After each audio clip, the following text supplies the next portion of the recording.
గ్రంథాలలో ఈ నడతకు ఆచరణకు ఎక్కువ ఇచ్చినారు.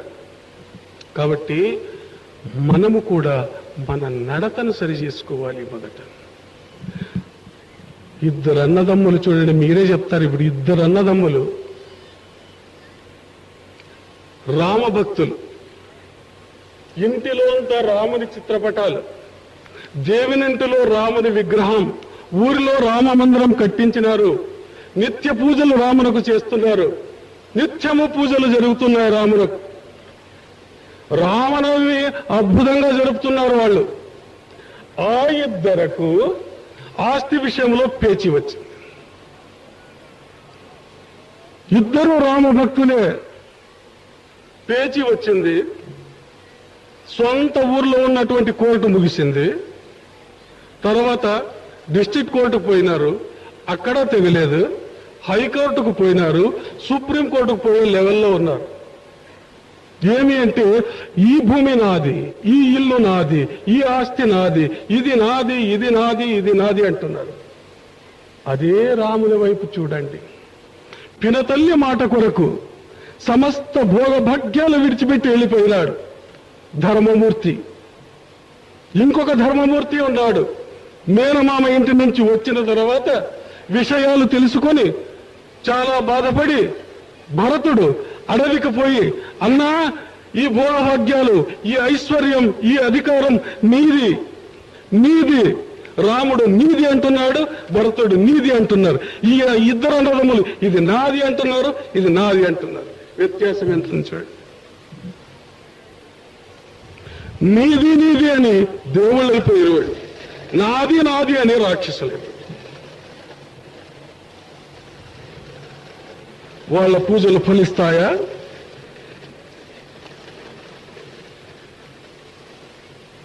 వాళ్ళ ధ్యానం ఉపయోగానికి వస్తుందా? వాళ్ళ మాటల్లో శక్తి ఉంటుందా?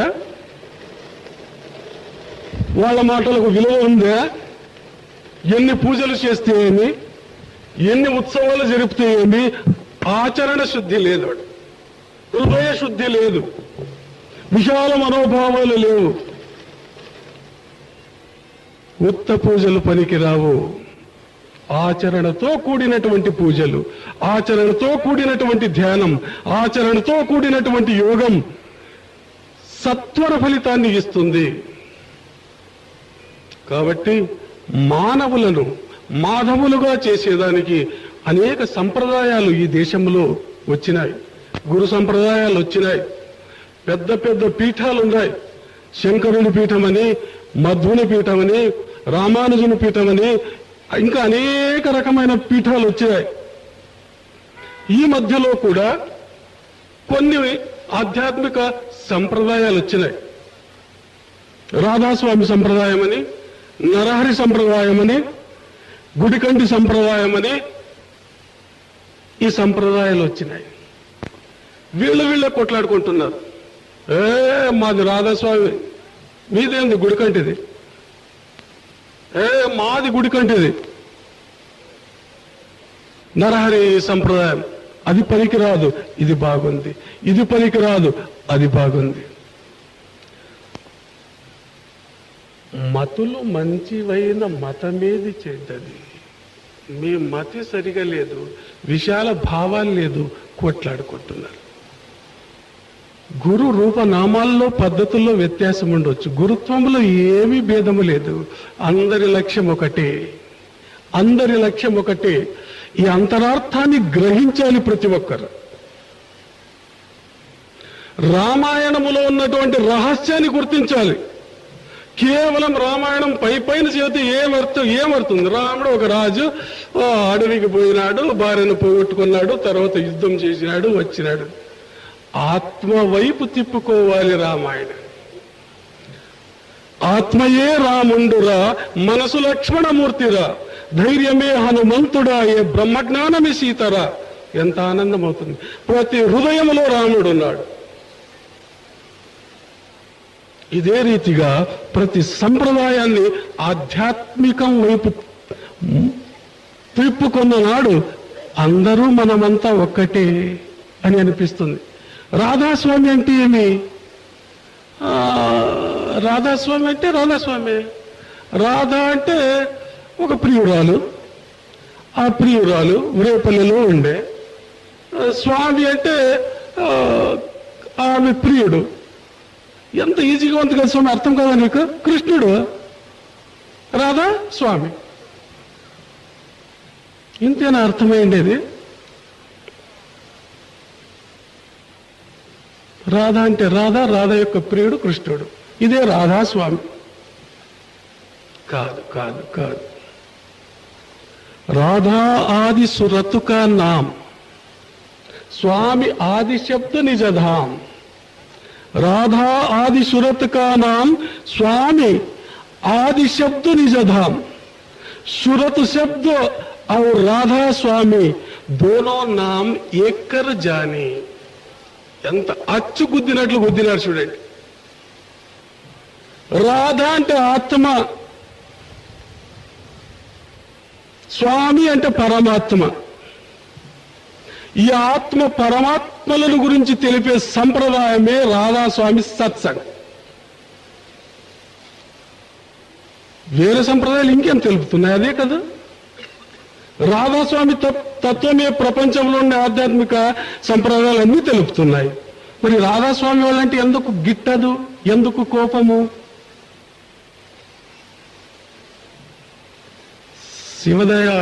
శివదయాళ్ సింగ్ 1891లో ప్రారంభం చేశాడు బియాస్లో రాధాస్వామి సత్సంగ్.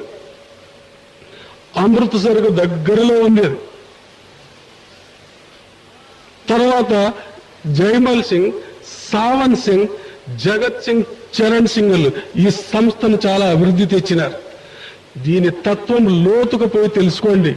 రాధ అంటే ఆత్మ, స్వామి అంటే పరమాత్మ. శివజీవ ఐక్య సంధానాన్ని గురించి తెలిపేదే ఆ సంప్రదాయం. భాష వేరే కావచ్చు, భావం మాత్రం వ్యత్యాసం లేదు.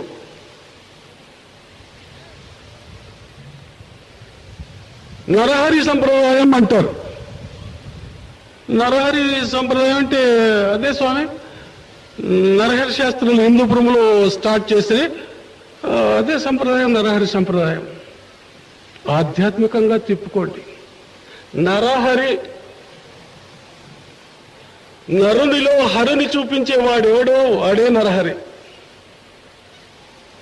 అథవా నరుని హరునిగా మార్చే ఒక సంప్రదాయం ఏదుందో అదే నరహరి సంప్రదాయం.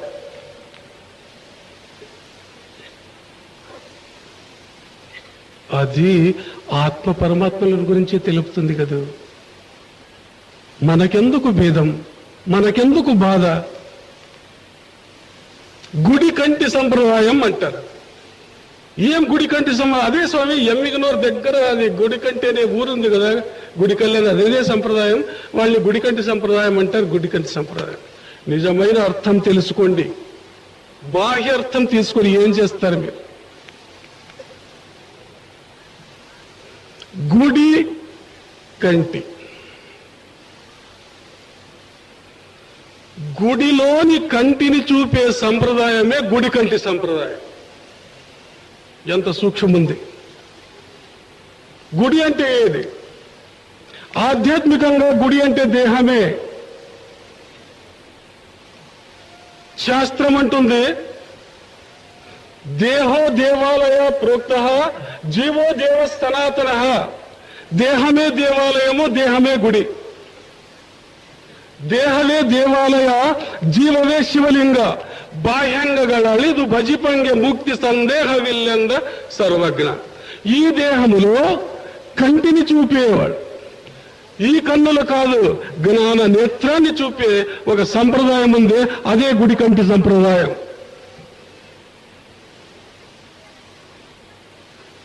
ఎక్కడ ఉంది వ్యత్యాసం? ఎక్కడ ఉంది వ్యత్యాసం? కాబట్టి అంతరార్థాన్ని తెలుసుకున్నాడు, భేదాలు వెళ్ళిపోతాయి. మనమంతా ఒకటే. మనమంతా ఆధ్యాత్మికం వైపే వెళ్ళిపోతున్నాం. మన మార్గాలు వేరే ఉండవచ్చు, మన లక్ష్యమంతా ఒకటే.